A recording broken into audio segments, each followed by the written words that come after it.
And so glad you stayed around for the second half hour of the broadcast today. We are talking with Dr. Lakshmi Agarwal from Fort Wayne Medical Oncology and Hematology about an area of cancer of care for cancer patients that many people don't understand or think about too much, and that is what's called palliative care. So this is care that's not intended to cure or correct a disease, doctor. It's to help the patient get through that disease. Mm-hmm. That is correct. And that's a crucial element. Now, typically not provided by your office, but by another specialist, but you're very familiar with that. So let's talk a little about the importance of that palliative care.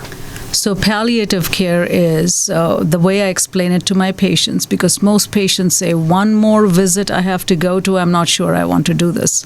And I explain to them that the cancer treatment is what I'm focused on, my team is focused on. So we're focused on the treatment of the disease. We pay attention to everything we need to do for treatment of the disease. But all the other burdens that cancer brings, pain, management of pain, we're losing weight, and how do we help with that? My family is struggling through this disease. I'm having trouble with social interactions because of this disease. I'm having trouble with psychological distress because of this disease. So all the other burdens that cancer brings, palliative care, the team from palliative care helps with that. And all major centers talk about how important palliative care is. There are studies that show that if a palliative care team is involved from the get-go of management of a metastatic cancer, the life expectancy and quality of life actually improves. So there was a huge New England Journal Medicine article about this.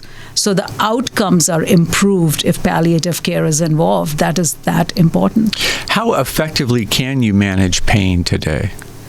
We are very good at managing. So that is one thing that we are extremely good at managing pain. And all the side effects that come with the pain medications, because it's not just managing the pain, but side effects that come with pain medications. We are very effective at controlling pain. And then the emotional, psychological impacts are difficult. Is it common to have a cancer patient on a antidepressant, anti-anxiety Prozac, medication? Something like that? Yes, antidepressant, anti-anxiety medication. In fact, we routinely screen for this. In fact, my group is the only group in Indiana that is participating in a CMS program called, it's called the OCM program, Oncology Care Management. And one of the keys that CMS, which is of course Medicare, wants us to focus on is, are you asking our covered people, are you depressed? Because it is that important to ask. And depression may be from multiple things. It may be from the cancer itself. It may be from the financial problems. It may be from the social. For example, I'll give you an example. I treat breast cancer patients a lot. And once they have that breast cancer diagnosis, their interactions with their spouse changes, their sexuality changes, and there is all that else that comes in addition to the actual cancer diagnosis. So having social workers, psychologists work with you is very helpful. Yeah, I imagine that is true. And those limited minutes you have with your oncologist, you're not going to talk about everything. Yeah. Yeah, in fact, I talked to a palliative care physician who told me that his initial appointment is often 45 minutes to an hour with that patient. And at the end of that time, they often say, oh, now I get it. I understand what's coming. Because as you said earlier, in the first half hour, you get that news and your brain sort of locks up. You may be frozen or not absorbing what the oncologist is telling you. Not only is it important for the patient, remember the caregivers are doing heavy lifting here. They carry big burdens. So it also helps the caregivers. And it is very important. Those caregivers are walking that journey and they are really bearing a big burden. So helping the caregivers is also important. So I want to make sure that you know the phones are open. If you have a question for Dr. Agarwal, you may call us at 800-333-1190 or the toll-free number at 447-1190. If someone in your family, you or someone in your family is experiencing cancer and you have questions, a very experienced oncologist is here with you. No waiting in this appointment room, and you don't have to wear a mask. So that's a positive. As we talk about palliative care and those end-of-life issues, you have seen patients manage that end stage of the disease in so many different ways. Some people choose, do everything you can for me, keep me alive as long as you can, and other people choose a different path. Correct. Do you see a difference there? Yes. So first, let me outline that palliative care is a bad word for some patients because they think, oh, you've given up on me, you're just leaving me to die. So palliative care is not that. Palliative care is the team is managing everything else that is not directly the cancer. That's palliative care. Hospice care is the team has decided, we read the handwriting on the wall, the disease is going to do what the disease is going to do. The patient wants what time I have left. I want to spend it this way. This is my goal. I am not going to keep going with treatments, waiting in doctor's offices, getting side effects from treatments. I want to do this. And then the team helps them with hospice care. So yes, we ask patients what drives them, what their goals are. And if they say, my goal is to keep going, then we say, okay, here's what's coming down the road. Here's the risks involved with it. Here's the burden you're going to bear. And if they say, I want to be kept comfortable, we do everything it takes. So the palliative and hospice team make sure that they do whatever it takes to keep the patient comfortable. It also means supporting the family through it, taking care of end-of-life concerns 24/7 is a lot of work. So the team helps with that.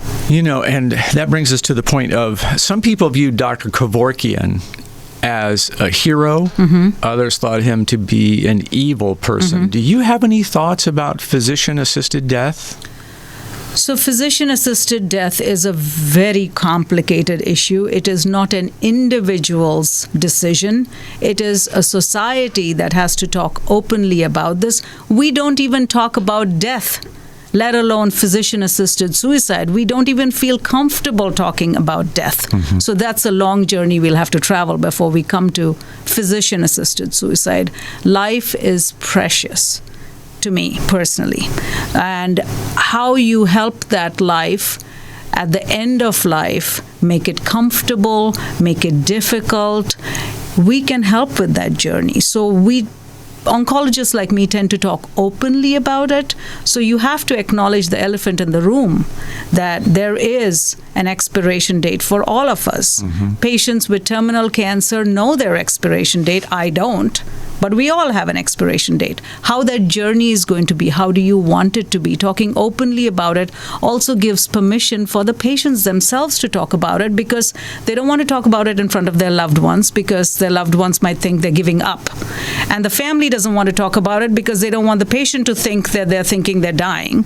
So there is this not talking about it, which is not okay. So somebody like me or the palliative care team comes in and helps act like a conduit to open up that conversation, because there are a lot of things that patients can tell their families.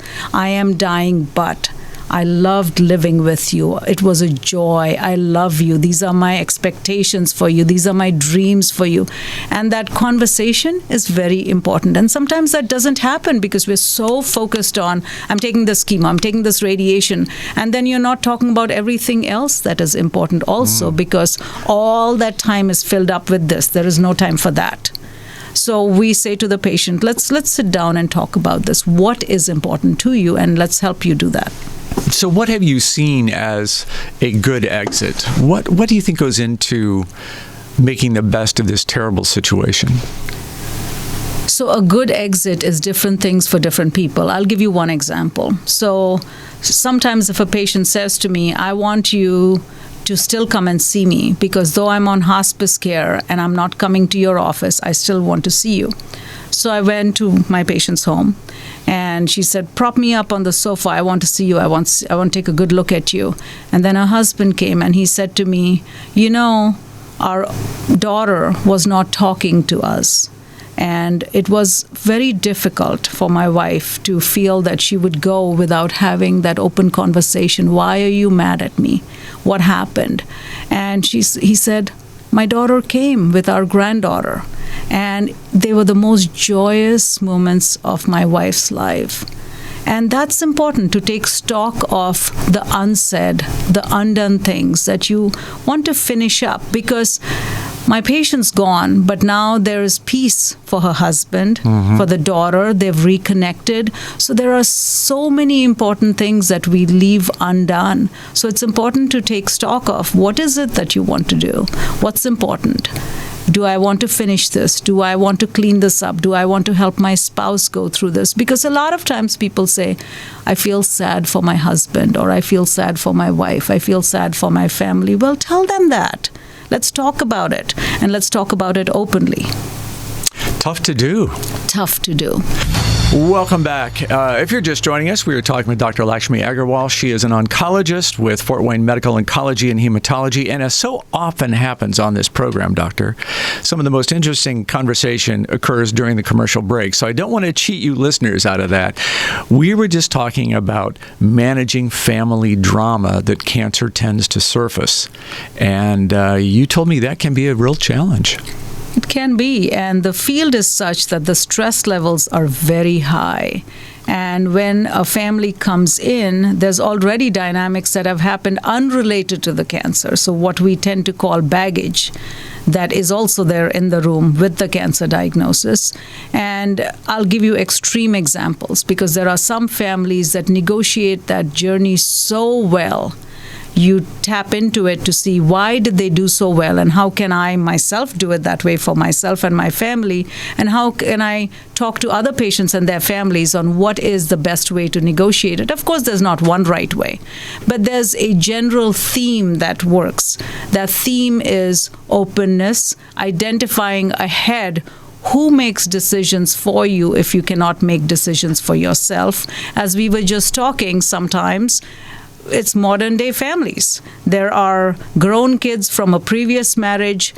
The current spouse is not the mother of the grown kids. The grown kids feel one way things should go, and the current spouse feels a different way. The patient cannot answer for themselves, and then we are negotiating. We should never get to that point. We should ask the patient themselves, if they are able to make their own decisions ahead of time, what would they want? So again, this is a difficult conversation, but we tend to have these conversations ahead of time before it's an emergency when we need to know these answers. So if we've planned right, we've talked ahead of time. So yeah, you've established that concept of this is acceptable survival. This is what I'm willing to endure. Correct. Yeah. Correct. So what we say is, if you have a short time to live, how would you like to live it? We're talking about living, we're not talking about dying. So if you have a short time to live, how do you want to live this journey? Does it upset you when a patient with a disease that you think you can treat successfully chooses not to be treated? No, why should we get upset? Our job is to say, let's make sure you don't have misunderstandings, because sometimes there are misunderstandings. For example, I do a lot of breast cancer treatments, and Suzanne Summers was a nationally known person who went with alternative treatment. We never knew whether she had non-invasive breast cancer or invasive breast cancer. So for one of my invasive cancer patients with stage 2 or stage 3 disease saying, Suzanne Summers still alive and she did not take these treatments, so I'm not going to do it, I'll say, fair enough. Let's go over what this means. I don't know whether Suzanne Summers had stage 0 disease, which is DCIS or ductal carcinoma in situ, which cannot spread to the rest of the body, cannot recur. That was okay for her.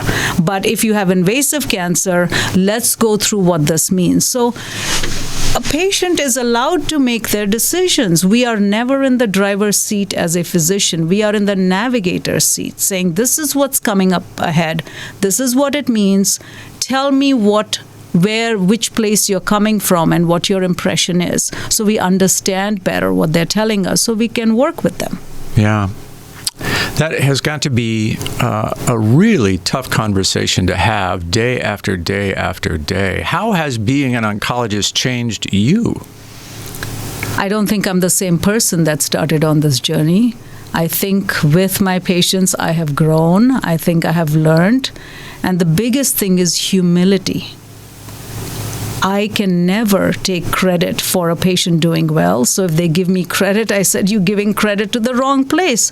By the same token, I can't take blame if the outcome isn't exactly. My job is to do an honest job, not cut any corners, make sure I have provided the patient with the best service I can, and then it's in a higher power's hands. Is it ever in my advantage to fire my doctor? Absolutely. If we're not clicking, if it's not working, is that? So the first thing you should do is not fire your doctor. You should say to the doctor, I expect this, and this is why I don't like what's happening here. So at least give them an opportunity to explain themselves. Maybe there's a misunderstanding. So it's good to state what your values are, what you want, and be strong enough to stand up for that. And if you're not getting there, sure. Have I been fired before? Absolutely. Am I perfect? No. Do I get insulted that a patient went to another physician? No. If their personalities clicked better, that's the least of your problems on a cancer journey. Is my doctor going to be upset? If your doctor has such a big ego, maybe there's a problem there. Yeah, I get that. Does it matter how experienced you are in treating my particular disease? Should I be asking how many of these cases have you treated? What is the outcome you've seen? Yeah, so experience matters. So let me give you an extreme example. If I put Watson, the robot, right, and I gave it all the diagnosis and it can spit out what chemotherapy to give, it can do that. It's the subtleties that experience counts, is subtle things that an experienced person can pick up. And for example, I have no shame in saying, I will ask some of my senior partners, hey, this is going on with my patient. What do you think? They may have seen more of that unusual thing than I have. So they'll say, hey, I did this when this happened, but this expert I talked to said this. So that's why experience matters. And having that depth of experience, I happen to be so fortunate. I have 15 other doctors who have years and years of experience in different diagnoses. We talk to each other all the time. We call each other all the time. In fact, just yesterday, one of my partners called me and ran one of his breast cancer patients by me. And I said, do it this way. This is the way I would do it. And we respect each other's opinion. I have just a few minutes left with you. What do you want people to know if that cancer diagnosis has just happened in their world? The next 48 hours, what's the most important thing for them to do? The next 48 hours, the most important thing, I'll tell you what's most important and what's not important. What's not important is easy to get rid of. What's not important is to rush in and say, tomorrow, I want all my appointments with all my doctors and I want this done yesterday. That's wrong. What you need to do is say, here's my diagnosis. Don't Google it right away and say, who in the community, ask around who in the community has received treatment and said, I had this journey and it worked well for me. And then pick those people and then go there, write down your questions ahead of time so that you're not overwhelmed when you get into the office and the fear steps in. Write down your questions ahead of time and say to the doctor, I have these questions. Are you going to answer them for me? Or do you not have the time today? And how can we do this? Ask. Feel strong enough to ask. Good points. I think so many people are aware that your schedules are so full and you folks have such a patient demand that we're hesitant to take the time to ask those questions. Feel empowered to ask, and you will be served. We are there to serve. The patient is not there to serve the doctor. The doctor is there to serve the patient. I think we're going to leave it there. Thank you so much. That is Dr. Lakshmi Agarwal from Fort Wayne Medical Oncology and Hematology. And I'll remind you again about an online virtual conference coming up July 15th. So if someone in your family is facing cancer, here is an opportunity to hear from some national experts. And it's at no cost to you. You don't have to leave the house. You don't have to wear a mask. You can just go to fwmoh.com, and there you will find a link to this conference sponsored by the Community Oncology Alliance. It's a great way to learn a lot more about a disease that is changing, and our care is changing so quickly. The cancer of